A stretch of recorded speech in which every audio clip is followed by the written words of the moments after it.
আলহামদুলিল্লাহি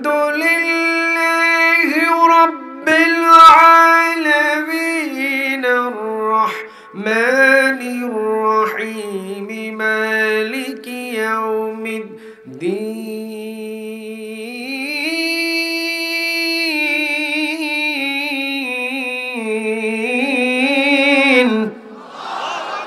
কোরআন এমন একটা কিতাব, কেউ যদি তেলাওয়াত করে সে যত পরিমাণ নেক পাবে, যে পাশে বসে থেকে তেলাওয়াত শুনবে তার আমলনামায়ও ততগুলো নেক জমা করে দিবেন তিনি কে? এমন শ্রেষ্ঠ কিতাব পৃথিবীতে একটাও, আর একটু আস্তে বলেন, একটাও। শ্রেষ্ঠ কিতাবের নাম আরো জোরে আওয়াজ দিয়ে বলেন না।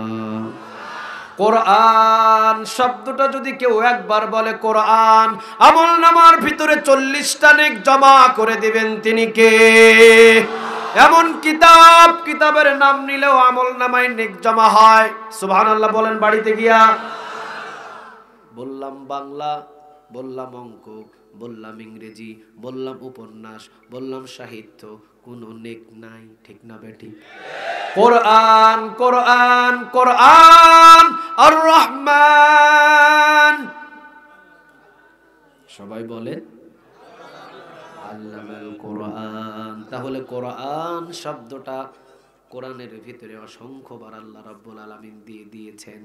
কোরআন কোরআন যদি কেউ শুধু 3 বার বলেন, একবার বললে 40টা নেক পাবেন, 2 বার বলবেন 80টা নেক, 3 বার বলবেন 120টা নেক, সাথে সাথে আমলনামায় জমা করে দিবেন তিনি কে? তাহলে আমরা এমন একজন ধর্মীয় মানুষ, প্রতিটা কথায় কথায় আমাদের আমলনামায় নেক। সুবহানাল্লাহ। এই জন্য রাসূল বলেছেন, এই জন্য রাসূল বলেছেন, এই জন্য রাসূল বলেছেন, অন্যান্য নবীর উম্মতগুলো কিয়ামতের ময়দানে জান্নাতে যাওয়ার জন্য দাঁড়িয়ে থাকবে, আমার উম্মত আমার সাথে তারা সবার আগে জান্নাতে ঢুকবে। বোঝা গেছে? খুশি হন নাই? আর একটু আওয়াজ দিয়ে বলেন সুবহানাল্লাহ। অন্যান্য নবীর উম্মতগুলোর হায়াত ছিল প্রায় 500 বছর, 600 বছর, 700 বছর। আমাদের হায়াত শুধুমাত্র 63 বছর, 60 বছর, 70 বছর, ঠিক না ঠিক?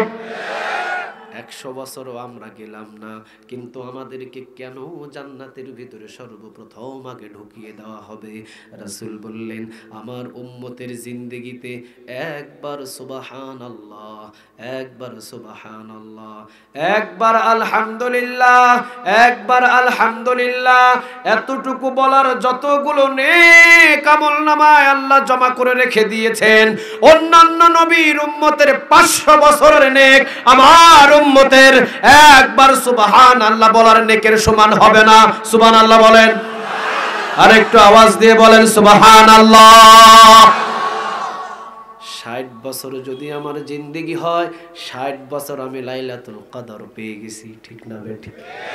যেটা 1000 মাসের চাইতো উত্তম, ঠিক না বেঠিক? 60 বছরে না জানি কত হাজারের নেকের অধিকারী আমি হইছি। সুবহানাল্লাহ বলেন। তাহলে রাসূল যেহেতু বললেন আমার উম্মতের প্রতি কদমে কদম অনেক, আমার উম্মতের প্রতি কদমে কদম অনেক, আমাদের এই কালামে পাকের যদি নাম নিয়ে আমলনামায় 40টা নেক জমা করে দেয় তিনি কে? বলেন নাম কি? আর একটু জোরে বলেন। কোরআনের ভিতরে সর্বপ্রথম একটা সূরা, সূরাটার নাম হলো সূরাতুল ফাতিহা। কেউ যদি একবার পড়ে সূরাতুল ফাতিহা, 15 পারা কোরআন তেলাওয়াতের নেক তার আমলনামায় জমা করে দিবেন তিনি কে?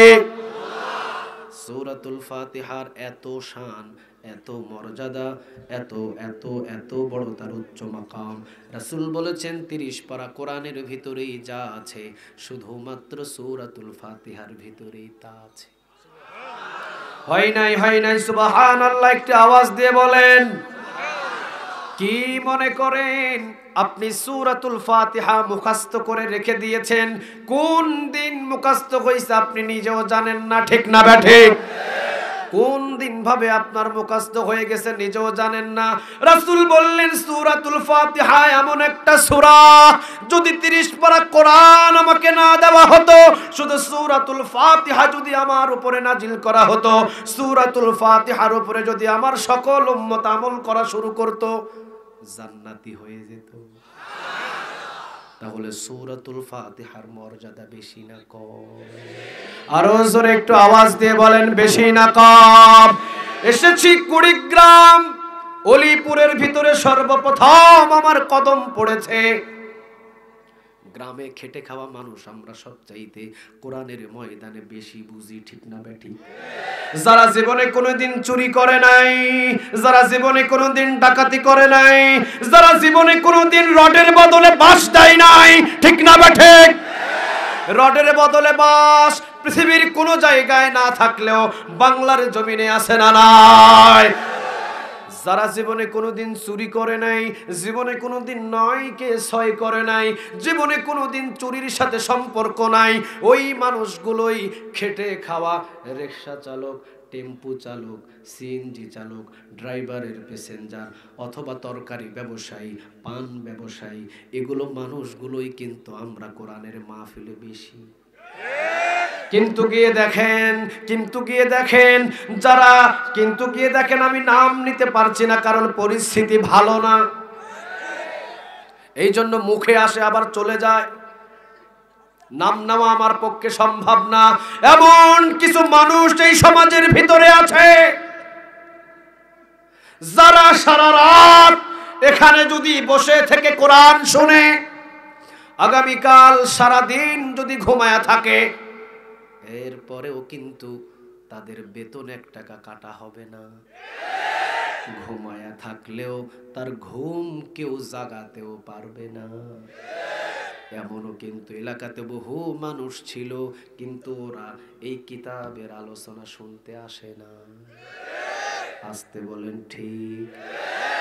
যারা একটা কলমের খোসা দিয়ে বললে কষ্ট নেবেন না, এক কলমের খোসা দিয়ে লক্ষ কোটি টাকা, 18 কোটি মানুষের আত্মসাৎ করে নিজের পকেটে ঢুকায়, ওই মানুষগুলো কিন্তু কোরআনের মাহফিলে আসে না, ঠিক না বেঠে? আসে কারা?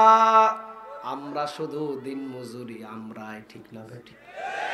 এই জন্য বাংলার জমিনের ভিতরে দেখবেন কোরআনের কয়েকটা দল আছে। একটা দলের কথা বলবো না আমি, বাংলার জমিনের ভিতরে কোরআনের কয়েকটা দল আছে। ওই দলের ভিতরে সবচেয়ে বেশি দিনমজুরি মানুষ। এই জন্য রাসূল 1400 বছর আগে বলেছেন, কিয়ামতের ময়দানে ধনীদের চাইতে গরিবদেরকে 500 বছর আগে জান্নাতে ঢুকায়া দিবেন তিনি কে? আবার রাসূল বললেন, আমার জমিনের ভিতরে কিছু গরিব মানুষ থাকবে যারা, ওদের কাছ থেকে হবে। সুবহানাল্লাহ। বাড়িতে গিয়া আরেকটু আওয়াজ দিয়ে বলেন সুবহানাল্লাহ। রাসূল বললেন ওরা কারা? রাসূল বললেন ওরা কারা? রাসূল বললেন ওরা কারা? এখন এক কথায় উত্তর দিয়ে দেন, যারা কোরআন মানে 16 আনা তারা। যারা কোরআন মানে 16 আনা তারা। তাহলে আমরা গরিব মানুষ এসেছি কোরআনের ময়দানে, আমাদের বাড়ি নেই, আমাদের গাড়ি নাই, আমাদের সরকারি কোনো গাড়িও দেওয়া হয় নাই, ঠিক না ঠিক? কিন্তু এই 16 আনা কোরআন মানতে গিয়া কিন্তু অনেক সময় টাকা দিয়ে ছুটে আসা লাগে, আমরা কিছুই পাই না, দেওয়া লাগে, ঠিক না ঠিক? দেন এই কোরআনের জন্য যা দিবেন উহুদ পাহাড়ের চাইতেও বেশি আমল নামায় জমা করবেন তিনি কে? আরো জোরে বলেন তিনি কে? রাসূল বললেন গরিব মানুষ 500 বছর আগে জান্নাতে যাবে। আবার রাসূল নিজে দোয়া করতেন, তিরমিজির বর্ণনা, আল্লাহুম্মা হাইনি মিসকিনাও ওয়া আমিতনি মিসকিনাও ওয়াহশুরনি ফি যুমরাতিল মাসাকিন। আল্লাহ কিয়ামতের ময়দানে তুমি আমাকে মিসকিনদের কাতারে উঠায়ো, দুনিয়াতে থাকাকালীন আমাকে মিসকিন অবস্থায় রাখিও, মৃত্যুটা মিসকিন অবস্থায় দিও, কিয়ামতের ময়দানে গরিব দুঃখী মানুষদের কাতারে আমারে উঠায়ো।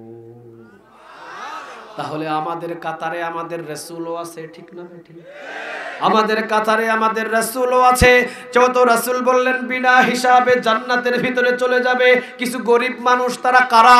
তারা কারা? যারা কোরআন মানে 16 আনা, ঠিক না ঠিক? ওদেরকে কিয়ামতের ময়দানে যখন উঠানো হবে, ওরা দেখবে এলাকার অমুক হিসাব দেয়, এলাকার তমুক হিসাব দেয়, যারা রডের বদলে বাঁশ দিয়েছে তারা হিসাব দেয়, যারা 15 কিলোমিটার রাস্তা 20 কোটি টাকা 10 কোটির কাজ হয়েছে, 10 কোটি হয় নাই, কোথায় গেছে আল্লাহ ছাড়া কেউ জানে না, তারা হিসাব দেয়। আমাদের মতো দিনমজুরি মানুষগুলো শুধু হা করে তাকায়া থাকবো, কিরে হিসাব তো এরাই দিবে, আমরা দাঁড়ায় আছি কেন, চল জান্নাতে চল। সুবহানাল্লাহ, আসতে কেন? আরে মুসলিম শরীফের বর্ণনা, আমার বানানো কথা না। মুসলিম শরীফের বর্ণনা আমার বানানো কথা না। ওরা তাকিয়ে থেকে দেখবে, হিসাব দেয় এলাকার গেডি মোটাওয়ালা, ভুঁড়ি মোটাওয়ালা কিছু নেতা আছে না নাই, হিসাব দেবে তারা। দাঁড়িয়ে থেকে দেখবে রিকশা চালক, আমাদের মতো দিনমজুরি। আমরা বলবো আমরা কেন দাঁড়িয়ে আছি? ও যেগুলোর হিসাব দেয়, যে অ্যাকাউন্টের হিসাব দেয়, এই অ্যাকাউন্ট জীবনে কোনোদিন আমাদের ছিল না। একটা মানুষের 5টা অ্যাকাউন্ট, হয়তো এখানে কারোই নাই, ঠিক না ঠিক? আছে? আল্লাহ তাদেরকে হেদায়েত দান করুক। আমি বোঝানোর জন্য বলছি, আরে কথা বোঝেন, আমি বোঝানোর জন্য বলছি। আমরা দিনমজুরি, আমাদের ব্যাংক অ্যাকাউন্ট লাগে না, 500 টাকা ইনকাম, 600 টাকা খরচ, তাহলে ব্যাংক অ্যাকাউন্ট হবে কেমনে আমাদের? 100 টাকা তো ঘাটতি রইল। সেই মানুষগুলো আমরা যখন কিয়ামতের ময়দানে উঠবো, তাকিয়ে দেখবো কারা দাঁড়িয়ে আছে, যাদের সুইস ব্যাংক অ্যাকাউন্ট, যাদের বিদেশি বাড়ি বেগমপাড়া, যাদের বিদেশি বাড়ি বেগমপাড়া, যারা নিজের বইয়ের একটা গাড়ি, নিজের ছেলের একটা গাড়ি, নিজের নাতির একটা গাড়ি, নিজের নাতির মামির একটা গাড়ি, নিজের নানার একটা গাড়ি, নিজের নানির একটা গাড়ি, নিজের 4টা গাড়ি, এতগুলাও গাড়ি আছে না না? আরো জোরে বলেন, আছে না না? ওই মানুষগুলো হিসাব দিবে।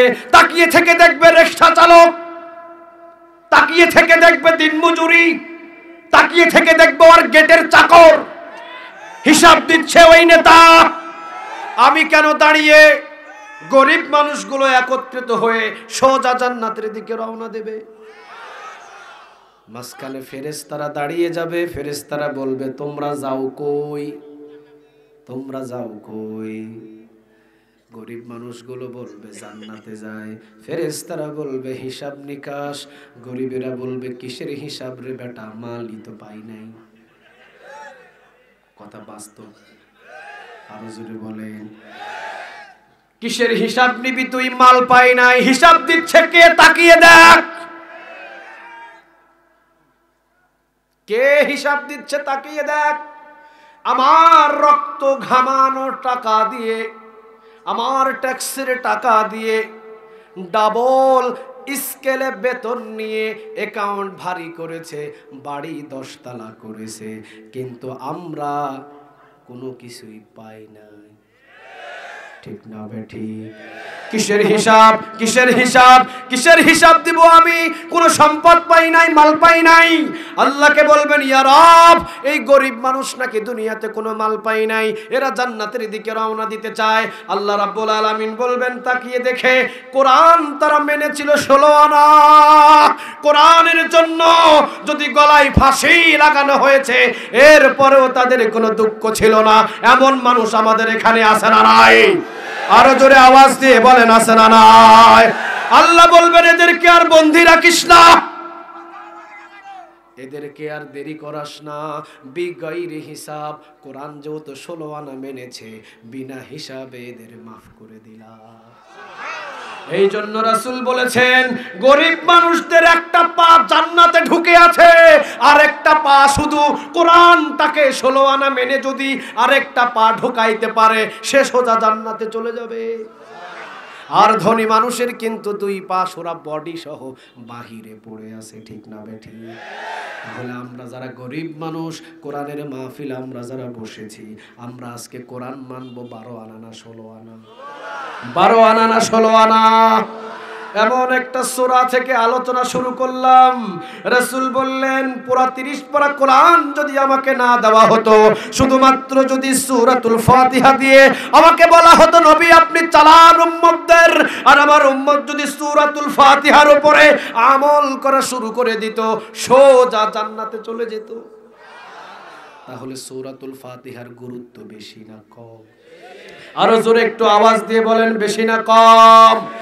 আলহামদুলিল্লাহি রাব্বিল আলামিন আর-রাহমানির রাহিম মালিকি ইয়াউমিদ্দিন।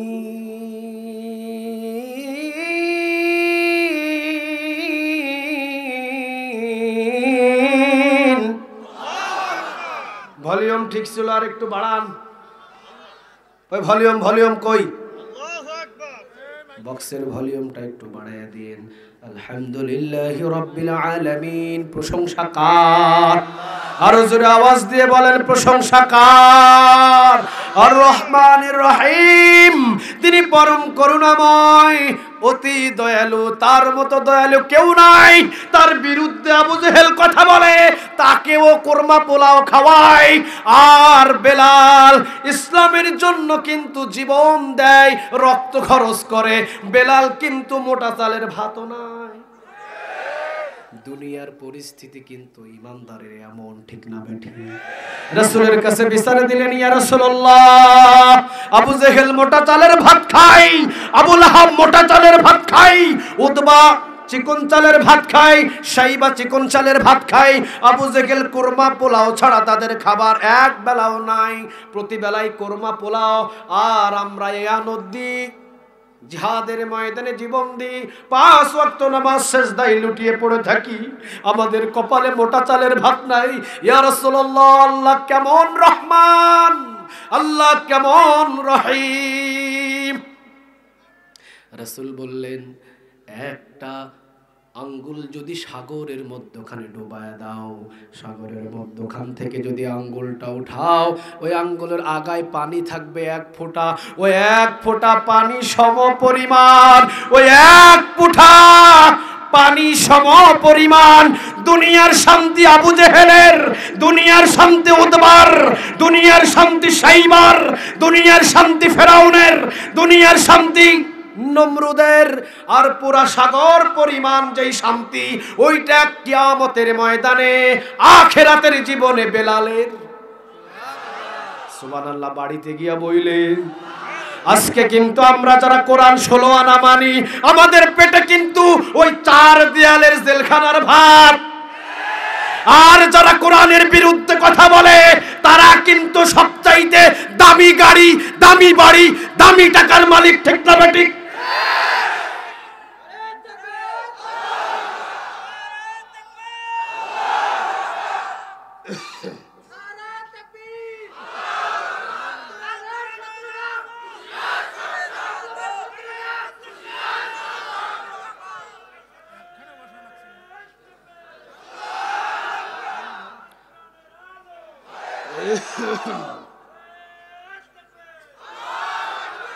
আল্লাহ তুমি কবুল করো, আর একবার বলেন আমিন।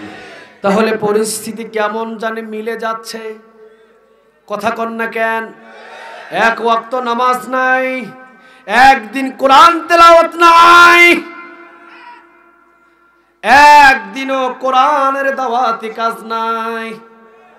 চুরি করে, ডাকাতি করে, বাটপারি করে, টেন্ডারবাজি করে, মানুষকে খুন করে, সমাজে বুক ফুলাইয়া ঘুরে, আর কোরআনের দাওয়াতি কাজ করে 13 বছর জেলখানা। বাহির হওয়ার সুযোগই হলো না, জেলখানা থেকে বাহির হয়ে মুস্কি হাসি দিয়ে বিশ্ববাসীকে জানিয়ে দিয়ে গেল, 13 বছর জেলখানায় রেখেও জালিম আমাকে কষ্ট দিতে পারে না। তোমরা মনে রেখে দিও, বাংলার জমিনের মানুষ, তোমরা মনে রেখে দিও বাংলার জমিনের মানুষ, 13 বছর আমি অন্ধকার 4 দেয়ালের ভিতরে আল্লাহর কোরআনের দাওয়াতি কাজের জন্য বন্দী ছিলাম।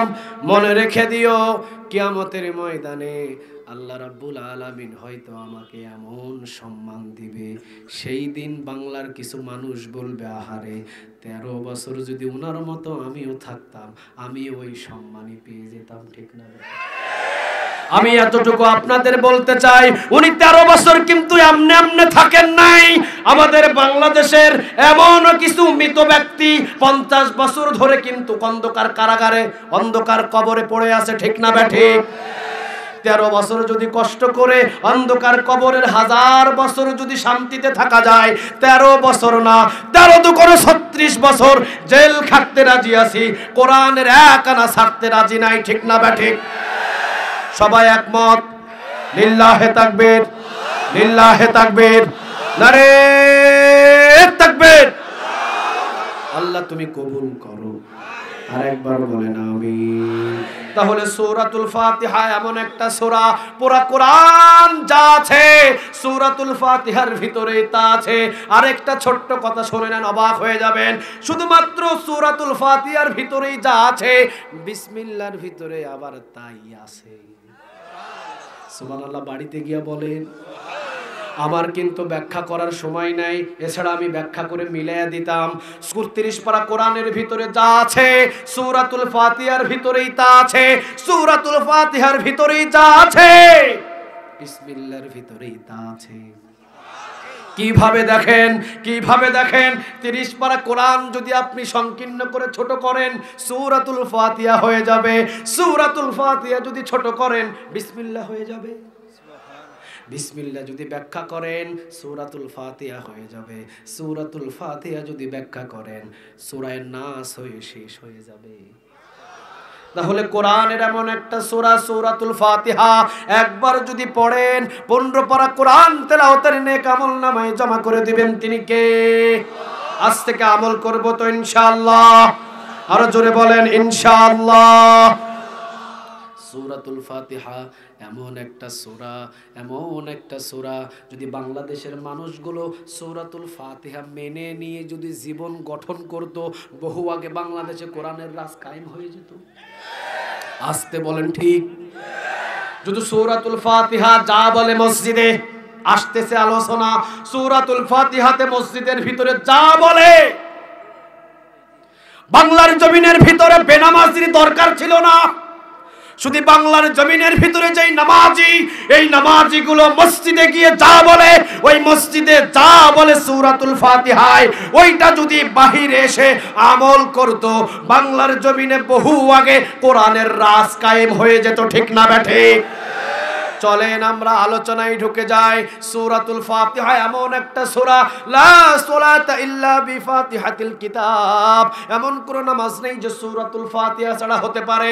সব নামাজেই সূরাতুল ফাতিহা লাগে। বিতির রাকাত বিতির পড়বেন 3 রাকাত, সূরাতুল ফাতিহা লাগে কয়বার? এই যে বলে না কয়বার? 3 বার। তাহাজ্জুদ নামাজ পড়বেন 12 রাকাত, সূরাতুল ফাতিহা লাগে কয়বার? 12 বার। একজন নামাজি প্রতিদিন ফরজ নামাজ হয় 17 রাকাত, সূরাতুল ফাতিহা পড়তে হবে কয়বার? 17 বার। লা সালাতা ইল্লা বিফাতিহাতিল কিতাব, এমন কোন নামাজ নাই যে সূরাতুল ফাতিহা ছাড়া হতে পারে।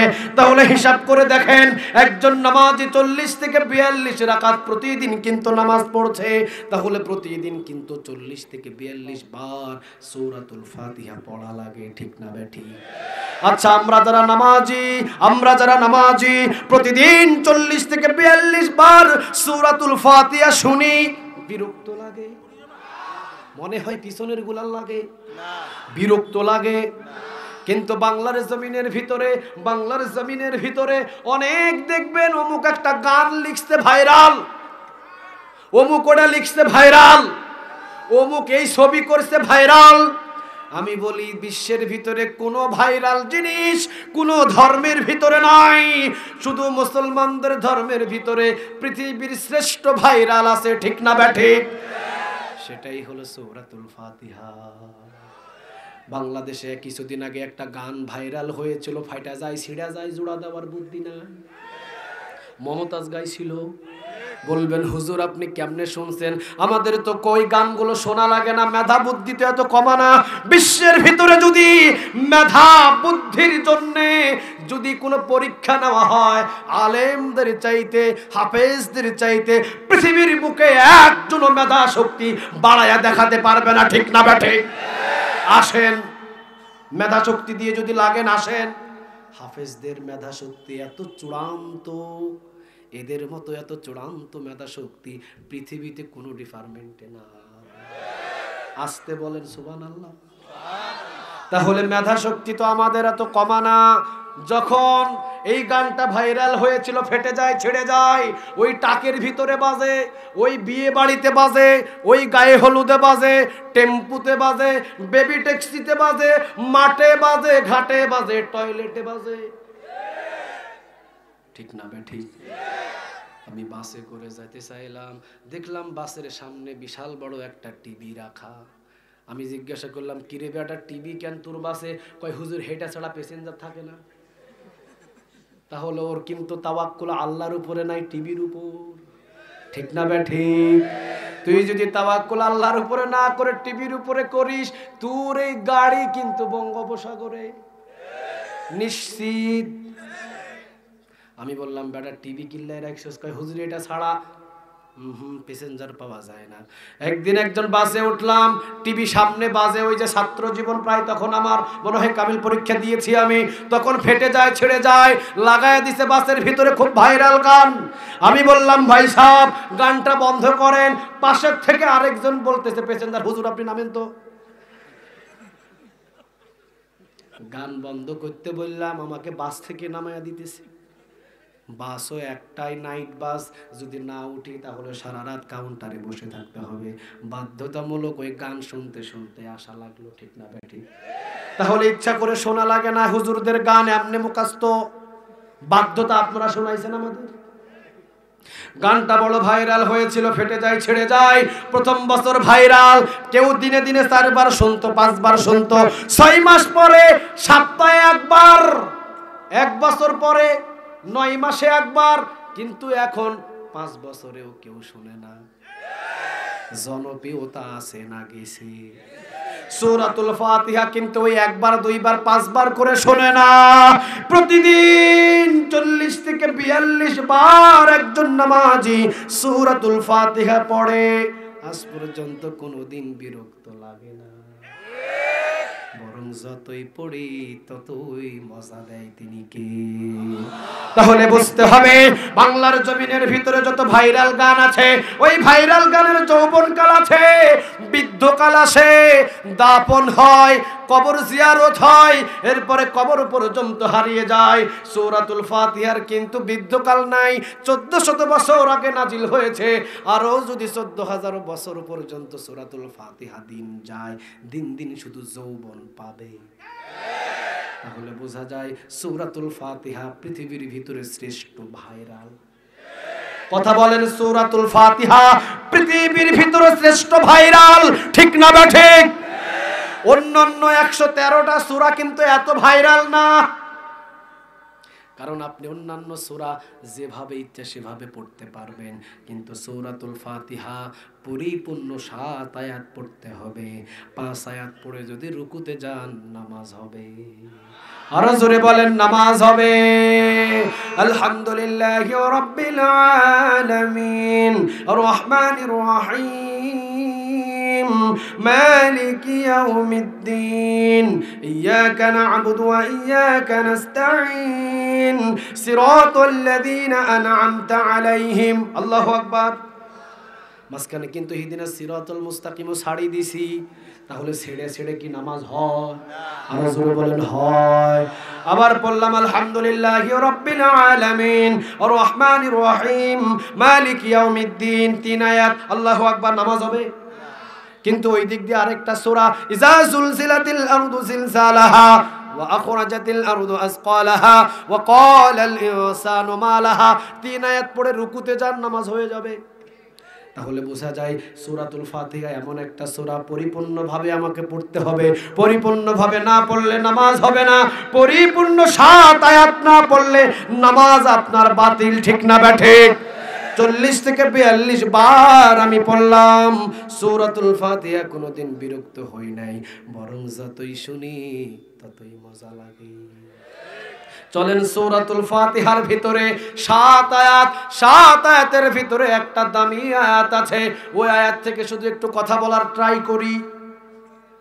যেহেতু বেশি না, আমি 12টার ভিতরে ছেড়ে দিব আপনাদেরকে, কারণ বহু কষ্ট আপনাদেরও হইছে।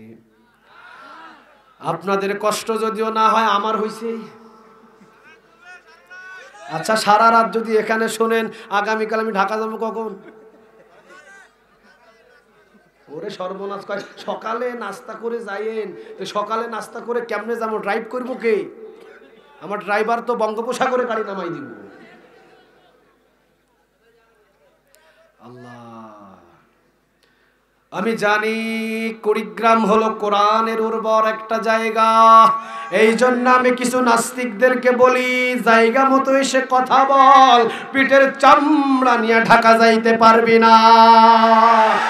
ওই যে গিয়ে দেখেন আমার আসাদ নূর একটা নাস্তিক আমার রাসূলকে নিয়ে বাজে মন্তব্য করে, আছে না নাই?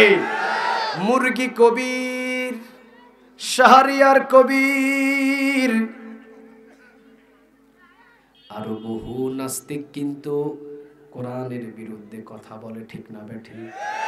ইসলামের বিরুদ্ধে কথা বলে, আল্লাহর বিরুদ্ধে কথা বলে, আল্লাহর আইনের বিরুদ্ধে কথা বলে, আযানের বিরুদ্ধে কথা বলে, ইকামতে দ্বীনের বিরুদ্ধে কথা বলে, কোরআনের আয়াতের বিরুদ্ধে কথা বলে, হজের বিরুদ্ধে কথা বলে, আছে না নাই? কোথায় বলে? ওই ঢাকা শহরে। আমাকেও তো চ্যানেলে গিয়ে আলোচনা করতে হয়।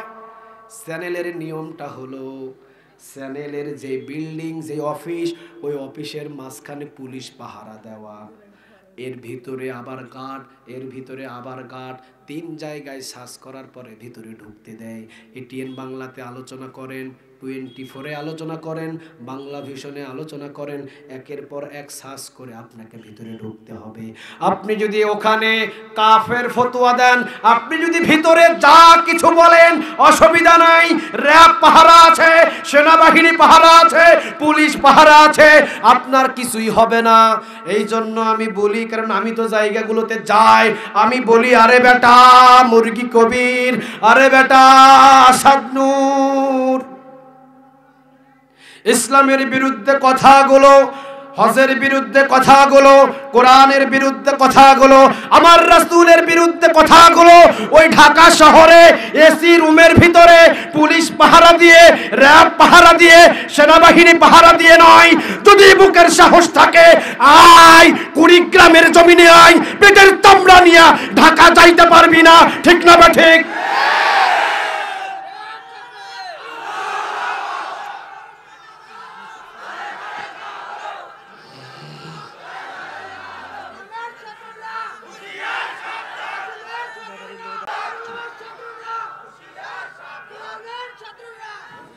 আল্লাহ তুমি কবুল করো। আরো জোরে বলেন আমিন। জায়গা মতো এসে বলে দেখ, হাড্ডির একটা গিরাও খুঁজে পাওয়া যাবে না। এসি রুমের ভিতরে বহু ইসলামের বিরুদ্ধে কথা বলা যায়, কিন্তু মনে রেখে দিও, ময়দানে এসে কথা বলে দাঁড়ায় থাকার সুযোগ বাংলার জমিনের মানুষ দিবে না। শরীফ শরীফা, শরীফ শরীফা, শরীফ থেকে শরীফা হবে। ওইদিকে আলোচনা আমার নিয়ে যাওয়ার সময় নাই। আমি শুধু এতটুকুই বলি, শিয়াল যদি 1000 বার এসে মুরগিকে বলে, মুরগি আমি কিন্তু শিয়াল না, আমি তোর মতোই মুরগি, আর মুরগি যদি এইটা একবার বিশ্বাস করে ফেলে, তাহলে কিন্তু মুরগির গোষ্ঠী ছাড়, ঠিক না বেঠি? এই শরীফ থেকে শরীফা হবে, শরীফ থেকে শরীফা হবে। শরীফ থেকে যদি শরীফা হয়, ওই শরীফা তো চলে যাবে কার সাথে? জেসমিনের সাথে, আসমার সাথে, সুইটির সাথে, কারণ সে তো আর শরীফ নাই, সে হইছে কি, সে হইছে কি শরীফা। তাহলে সে যদি কলেজে লেখাপড়া করে, তার বোর্ডিং, তার ম্যাচ হবে এখন জেসমিনের সাথে, তাসলিমার সাথে। আমি নাম বলতেছি, সে তো এখন শরীফা, সে আগে ছিল শরীফ, এখন হইছে শরীফা। তাহলে যদি শরীফা হয়, সে সালোয়ার, সে কামিজ, সে আলতা, সে সুনু লাগাইছে ঠিক, কিন্তু সার্জারি করে তো মেশিনই আছে। শিয়াল তো মুরগিকে বলছে, মুরগি আমি তোর মতোই শিয়াল, কিন্তু কই শিয়াল তো তার দাঁত খুলে আসে না। আক্রমণ করার তো অস্ত্র তার কাছে আছে, ঠিক না বেঠিক? বলতেছে শরীফ থেকে শরীফা মানে কি? শরীফ থেকে শরীফা মানে কি? একজন মানুষ, আমি পুরুষ, আমি ইচ্ছা করলে আজ থেকে নারীর সাথে চলতে পারবো, এটা নাকি তারা বৈধতা দেয়। অথচ 1400 বছর আগে রাসূল তাদেরকে লানত দিয়েছেন, যেই পুরুষ মহিলার সাজসজ্জা গ্রহণ করে, ঠিক না বেঠিক? আবার যেই মহিলা পুরুষের সাজসজ্জা গ্রহণ করে, এদের উপরে লানত দিয়েছেন মুহাম্মদ সাল্লাল্লাহু। তাহলে শরীফ থেকে শরীফা, এই গল্পটা আবার আমাদের বাংলার জমিনের কিছু মুসলমান যুবকদের পড়ায়, ঠিক না বেঠিক? আমি শুধু বলতে চাচ্ছি, শরীফ থেকে শরীফা হয় কেমনে? শরীফ থেকে শরীফা হয় কেমনে?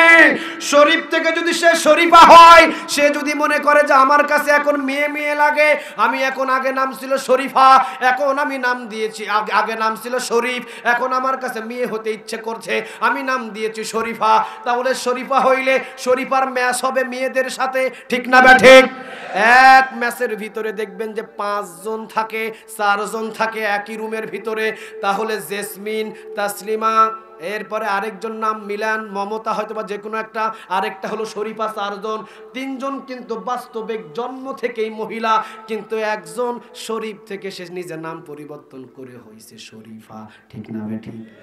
এর কিন্তু সব কিছু ঠিক আছে, কথা কর না কেন? সব কিছু ঠিক আছে।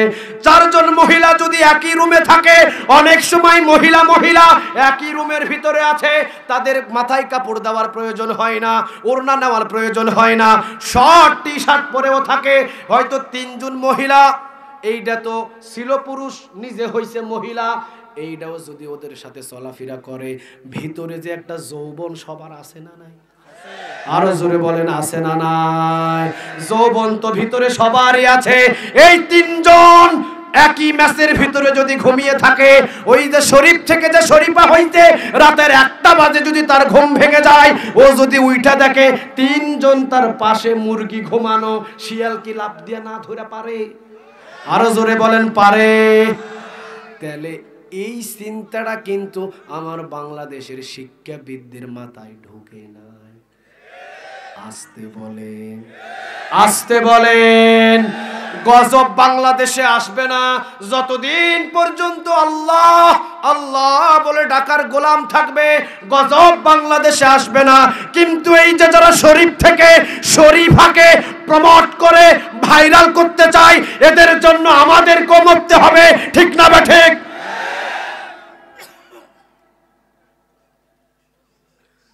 শরীফ থেকে শরীফা, আমি আগে ছিলাম পুরুষ, এখন আমি ইচ্ছা করলে সালোয়ার কামিজ পরা মহিলা হয়ে যেতে পারবো, এটা নাকি তারা বলতেছে হতে পারবে, কোনো অসুবিধা নাই, তাদেরকে ম্যাচেও জায়গা দেওয়া হবে, সে পারবে। 12টা বাজবে, কথা কন না কেন? ছেলের ভিতরে মেয়ে ঢুকবে, মেয়ের ভিতরে ছেলে ঢুকবে, ঠিক না বেঠিক? একজন মেয়ে যদি ইচ্ছা করে আমার পুরুষ পুরুষ ভাব লাগে, ও যতই কাপড় পরুক, ও তো মহিলাই। ও যদি পুরুষের ভিতরে ফুটবল খেলতে যায়, ওই ফুটবল কোন দিকে গোল হলো ওটা দেখবে না, কে দৌড়াইতেছে সেটা দেখবে। আর কেমনে বলতাম, এদের লাভ শরম লজ্জা একটাও নাই, ঠিক না বেঠিক? আমি শুধু বলি, এই কথাগুলো, এই বইগুলো যারা লেখে, ওদেরকে জাতির সামনে এসে এই কুড়িগ্রামের এইরকম জমিনগুলোতে এসে ছাড়িয়ে দেবে না, এদেরকে জুতার পিটায় এমন শিক্ষা দিবে, দ্বিতীয়বারের মতো শরীফ থেকে শরীফা বই লেখার মতো পৃথিবীতে আর কোনো জানোয়ারের জন্ম হবে না। এদেরকে একটু সামনে দেখায় দে। ওরাই আবার দেখবেন খুব আরামায়েশে দিন যাপন করতেছে। কিন্তু আল্লাহ আমাদের বুঝদান করুক। আরেকবার বলেন আমিন। তাহলে ভাইরাল সূরাতুল ফাতিহা, এর চাইতে ভাইরাল একটাও সূরা, আরো জোরে বলেন একটাও সূরা। 7 আয়াতের ভিতরে সবচাইতে যে দামি আয়াত, সেই আয়াতের নামটা হলো ইহদিনাস সিরাতাল মুস্তাকিম। 7 আয়াতের ভিতরে সবচাইতে যেটা দামি আয়াত, ওই আয়াতের নাম কি?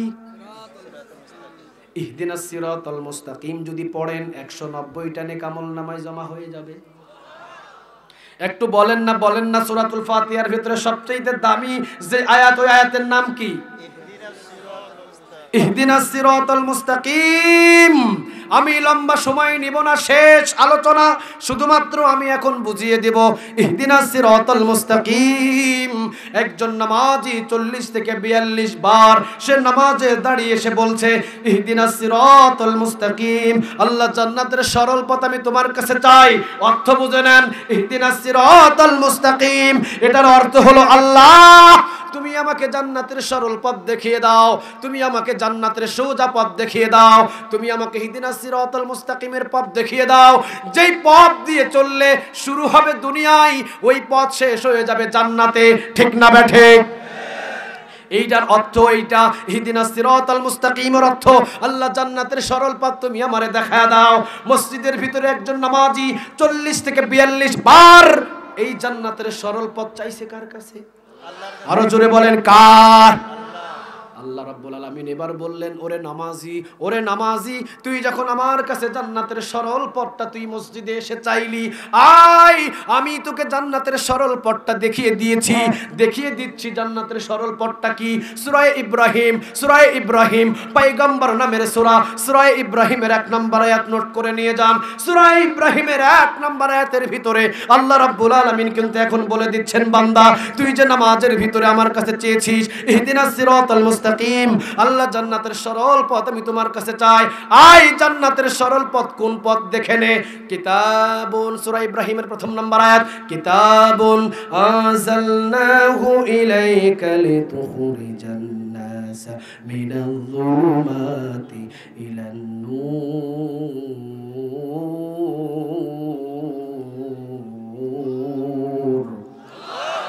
কিতাবুন আনজালনাহু ইলাইকা লিতুখরিজান নাস মিনাজ যুলুমাতি ইলান নূর। ও নবী, এই নামাজিগুলো আমার কাছে জান্নাতের সরল পথ চায় 40 থেকে 42 বার। আবার যদি তাহাজ্জুদ যোগ করে তাহলে 50 পেরিয়ে যায়। এতবার যখন আমার কাছে জান্নাতের সরল পথ যায়, নবী গো আপনি বলে দেন জান্নাতের সরল পথের নাম হলো কোরআন। সুবহানাল্লাহ। একটু বাড়িতে গিয়া এই জান্নাতের সরল পথের নাম কি? আর একটু আস্তে বলেন, এই জান্নাতের সরল পথের নাম কি? আরো জোরে বলেন, জান্নাতের সরল পথের নাম কি?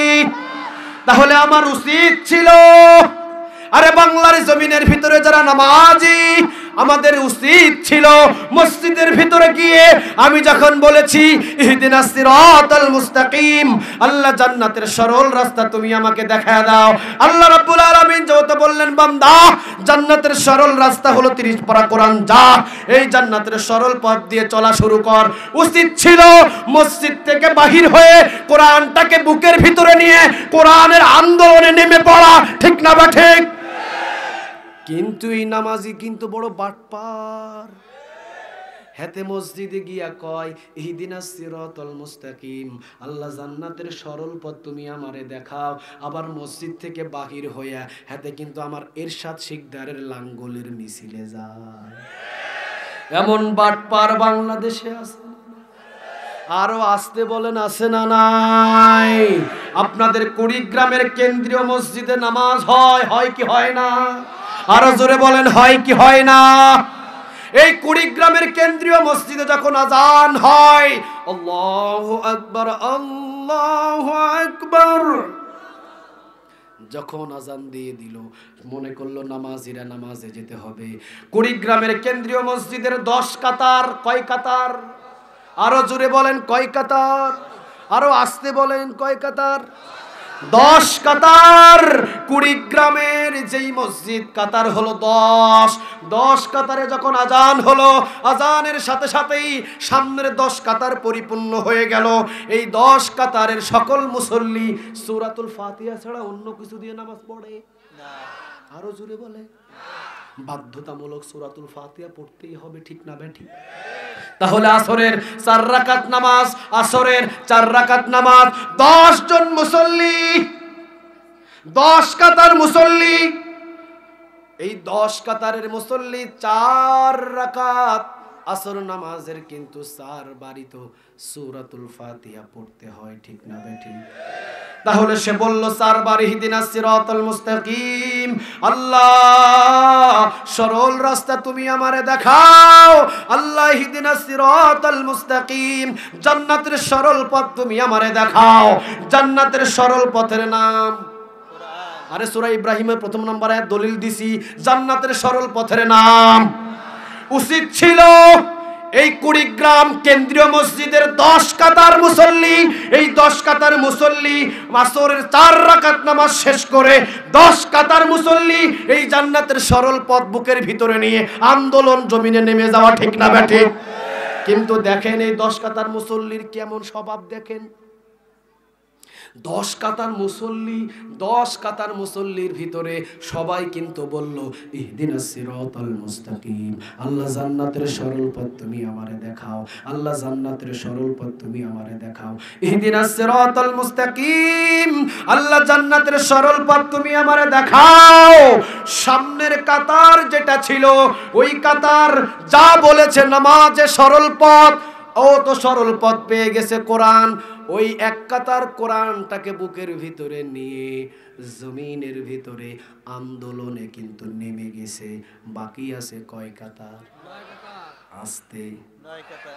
বাকি আছে কয় কাতার?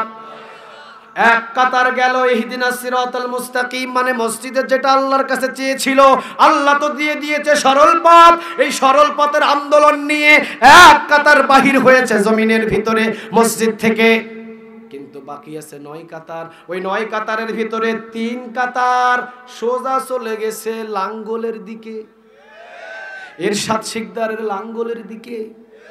বাকি 3 কাতার চলে গেছে ধানের শীষের দিকে। বাকি 3 কাতার যেদিকে গেছে আমি বলতে পারতেছি না, আমার পক্ষে সম্ভব না, বুঝা নিয়েন। 1 কাতার গেল শুধুমাত্র এই আল্লাহকে যা বলেছিল নামাজে, কিন্তু 10 কাতারই কিন্তু বলছিল, ঠিক না বেঠিক? কথা কন না কেন? 10 কাতারের মুসল্লি কিন্তু ওয়াদা দিয়েছিল আল্লাহকে, আল্লাহ ইহদিনাস সিরাতাল মুস্তাকিম, জান্নাতের সরল পথ তুমি আমারে দেখাও। কিন্তু জান্নাতের সরল পথ যখন আল্লাহ বললেন এই 30 পারা কোরআন, কিন্তু জান্নাতের সরল পথ 1 কাতার শুধু চলে গেল। 3 কাতার 3 কাতার 3 কাতার নিজের মানুষদের বানানো পথের ভিতরে চলে গেল, ঠিক না বেঠিক? ধোকা দিতেছে কারে? আস্তে আস্তে মার দিতে পারে, মার আসতে পারে। কাকে ধোকা দিচ্ছে? আরো জোরে বলেন কাকে? দিনের ভিতরে 40 থেকে 42 বার আল্লাহকে বলছে, আল্লাহ ইহদিনাস সিরাতাল মুস্তাকিম, জান্নাতের সরল পথ আমি তোমার কাছে চাই। আবার মসজিদ থেকে বাহির হয়ে টুপ করে ধানের শীষ, লাঙ্গল, এই দেখা গেছে আগামী বছর আর পারমিশনই পাবে না, ওইটা বলা যাবে না, চলে গেল লাঙ্গলের দিকে। তাহলে বোঝা যায় ইহদিনাস সিরাতাল মুস্তাকিম, আল্লাহর কাছে চাইলো জান্নাতের সরল পথ, আল্লাহ দিল জান্নাতের সরল পথ। কিন্তু না, আল্লাহর কাছ থেকে জান্নাতের সরল পথ পাওয়ার পরেও গেডি ঘাটটাকে তেড়া করে কাজ করে চলে গেছে লাঙ্গলের দিকে। লাঙ্গলের দিকে যাবার কারণও আছে, ঠিক না বেঠিক? কারণ আছে না নাই? আরো জোরে বলেন আছে না নাই? কারণটা কি? কারণটা কি? কারণটা কি? বুঝতে হবে কোরআনের পথে চলতে গেলে দামি চেয়ারে বসার সৌভাগ্য হয় না। কোরআনের পথে চলতে গেলে দেশ ছাড়া লাগতে পারে, কোরআনের পথে চলতে গেলে প্রাইমারি স্কুলের টিচারই হারারও লাগতে পারে, কোরআনের পথে চলতে গেলে এলাকা ছাড়া লাগতে পারে। ওই যে দুনিয়ার কিছু সুবিধার জন্য কিন্তু ইহদিনাস সিরাতাল মুস্তাকিম চাইছে সরল পথ, চলতে পারে না সরল পথে, এমন নামাজি বাংলাদেশে আছে না নাই? আরো আসতে বলেন, আছে না নাই? ওয়াদা দেয় 40 থেকে 42 বার আল্লাহর কাছে, প্রতিদিন 40 থেকে 42 বার যখন ওয়াদা ভঙ্গ করে আল্লাহ বলে, বান্দা বহু বাটপার দেখেছি, তোর মতো বিশ্ব বাটপার একটাও দেখি না। যশোরে এক জায়গায় মাহফিলে গেলাম, এমন একজন আসলেন লোক, বড় ধনী মানুষ। আসার পরে উনি বললেন, হুজুর 1 মিনিট আমাকে সময় দেন। আমি বললাম, আমি তো বয়ান করতেছি। কই অসুবিধা নেই, 1 মিনিটে শেষ করব। 1 মিনিটে 11 মিনিট নিয়ে গেল। আমি কিছু বলি নাই। 11 মিনিট বয়ানের শেষে বলল, আমি এই বছরে আপনাদের এই কবরস্থানের মসজিদের জন্য 1 লাখ টাকা দান করে গেলাম। কেউ বলল না সুবহানাল্লাহ? আরে আপনাদের বলি নাই, ওই জায়গার মানুষ একজনও বলল না সুবহানাল্লাহ, কেউ বলল না আলহামদুলিল্লাহ, সবাই মাথা নিচের দিকে দিয়ে তাকিয়ে আছে। আমি বললাম, ব্যাপার কি? আমি এরপরে উনি যখন নেমে গেলেন, আমি বললাম, সভাপতি সাহেব চলেন, উনি 1 লক্ষ টাকা যেহেতু দান করছে, ওনার জন্য একটা খাস করে দোয়া করি। সভাপতি হাত ধরে কয়, সর্বনাশ, দোয়া করা যাবে না। আমি বললাম, কেন দোয়া করা যাবে না? কয়, হুজুর একবার না, 7 বছরে 7 লাখ জমা, 1 টাকাও পাই নাই। 7 বছরে 7 বার ওয়াদা দিয়ে গেছে এই জনগণের সামনে, কিন্তু 7 বছরে 7 লাখ, 1 লাখও আমরা পাই নাই। 1 লাখ কেন, 10,000 টাকার একটা বান্ডিল পাইলেও কবরস্থানের উপকার হইতো, 10টা টাকাও পাই নাই। আপনি কিন্তু দোয়া করলে টাকা আপনাকে দিতে হবে। আমি বললাম, সর্বনাশ, 7 বছরে বছরে 1 বার ওয়াদা দিয়ে তার জন্য দোয়া বন্ধ হয়ে যায়। আর আপনি নামাজি 40 থেকে 42 বার আল্লাহর কাছে ওখানে ওয়াদা দিয়েছেন, আল্লাহ জান্নাতের সরল পথ আমি তোমার কাছে চাই। আল্লাহ বললেন জান্নাতের সরল পথ 30 পারা কোরআন, কিন্তু আপনি মসজিদ থেকে বাহির হয়ে লাঙ্গলের পিছনে ঘুরতেছেন। বোঝা যায় আপনার মতো বাটপার পৃথিবীতে একটাও নাই। আসতে বলেন ঠিক, চিৎকার দিয়ে বলেন ঠিক না বেঠিক? তাহলে আমরা যারা বাংলার জমিনের ভিতরে নামাজি, আমরা যারা বাংলার জমিনের ভিতরে নামাজি, এই নামাজিগুলো যদি মসজিদে যা বলি, ইহদিনাস সিরাতাল মুস্তাকিম, আল্লাহ জান্নাতের সরল পথ আমি তোমার কাছে চাই, মসজিদ থেকে বাহির হয়ে এই সরল পথের আন্দোলন যদি আমরা বাংলার জমিনে করতাম, আল্লাহর কসম শুধু নামাজিদের আন্দোলনে বহু আগে কোরআনের রাজ কায়েম হয়ে যেত, ঠিক না বেঠিক? কিন্তু ওই যে কাতার 10, এক কাতার যায়, বাকি 9 কাতার ভিন্ন ভিন্ন দিকে যায়। ওরা কোন দিকে যায় আমি কি ওই কথা বলবো? হ্যাঁ, ওরা কোন দিকে যায় আমি কি বলবো? ওরা কোন দিকে যায় আমি কি বলবো? ওরা কোন দিকে যায়, ওরা কোন দিকে যায় আসেন তাহলে জেনে নেন। মসজিদের ভিতরে কিন্তু 10টা কাতার, 10টা কাতারের ভিতরে একটা কাতার মসজিদে যা বলল তাই অনুযায়ী কোরআন ওমরের মতো বুকের ভিতরে নিয়ে কিন্তু জমিনে ছড়িয়ে পড়েছে কোরআনের রাজ কায়েমের জন্য। কিন্তু বাকি 9টা কাতার কোন দিকে গেল? ওরাও তো দল করে, ঠিক না বেঠিক? কিন্তু ওদের দলের নাম কোরআনের দল না, ওদের দলের নাম তাগুদের দল। ওদের দলের নাম কিসের দল? আস্তে আস্তে আস্তে বলেন, ওদের দলের নাম কিসের দল? এখন বুঝতে হবে, হুজুর কেমনে আপনি তাগুত বানালেন, কেমনে আপনি তাগুত বানালেন? আমাদের ইরশাদ শিকদার ওই কাকু কিন্তু এক সময় রাষ্ট্রপ্রধান ছিল। আস্তে বলেন, যে দলটা ক্ষমতায় যাবে, যিনি চেয়ার পাবেন, চেয়ারে পাওয়ার পরে যদি আল্লাহর কোরআনের আইন ভুলে যায়, নিজের ইচ্ছা অনুযায়ী যদি দেশ চালায়, ওইটাই তাগুত। বুঝেন নাই মনে হয়? নমরুদ কি ছিল, ফেরাউন কি ছিল? নমরুদ কি ছিল, ফেরাউন কি ছিল? তাগুত ছিল। কারণ কি? কারণ নমরুদ কখনো আল্লাহর বিধান মানে নাই, নিজের ইচ্ছা অনুযায়ী চলছে, জনগণকে চালাইছে, ঠিক না বেঠিক? আসেন এবার আল্লাহ রাব্বুল আলামিন কি বলছেন, ওই বাকি যে 9 কাতার ওদের সম্পর্কে কি বলছেন? আল্লাহ রাব্বুল আলামিন বলছেন সূরা বাকারার 256 নম্বর আয়াতের ভিতরে পাবেন, ফামাইয়াকফুর বিত্তাগুত ওয়া ইউমিন বিল্লাহ তাগুতদের আগে তালাক দিয়ে দাও। ওয়াইউমিন বিল্লাহ, এরপরে ঈমান আনো একজনের উপরে, তিনি কে? তাগুদের সাথে সম্পর্ক রেখে যদি 1000 বার ঈমান আনেন, এই ঈমানের সারানা কোনো লাভ। আর জোরে বলেন সারানা কোনো লাভ। আপনাদের উদাহরণ দিয়ে দিই, মাছ ধরার জন্য নদীতে যান, কি নিয়ে যান? কি নিয়ে যান? জাল। জাল দিয়ে মাছ ধরার পর মাছটা রাখেন কোথায়? ছেড়ে দিব, মাছটা রাখেন কোথায়? হ্যাঁ, ঠন্ড নাকি খলাই? খলাই কিন্তু একটা গামছা দিয়ে শক্ত করে মাজার ভিতরে বাঁধে, ঠিক না বেঠে?